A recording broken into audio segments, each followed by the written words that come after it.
There is if you've got willing parties that want to negotiate. I mean, you guys don't take my word for it. Look at the bill. I mean, we came into a special session on the deal that the House has kept every portion of the deal that we said we would, and we sent them a bill that was almost, I wouldn't say identical, but when you came down to what we're willing to agree to, because I know we made changes, very, very similar to what they wanted.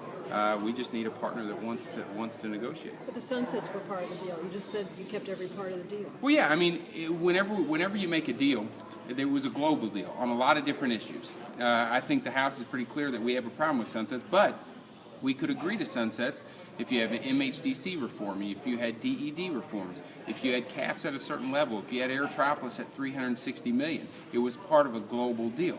Now, what the Senate did is they took almost all the provisions that we all liked out, inserted some provisions that they knew we didn't like Compete Missouri, and then said, oh, by the way, you needed to live up to your end of the deal.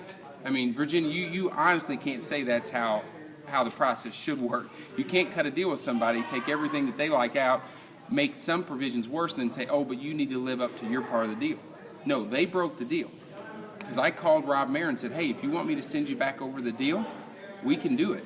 Tim and I both told him in his office, hey, we'll have to work to get the votes, but we can get the votes to send the deal over. He said, no, can't do it. So the House never once broke one provision of our deal, period.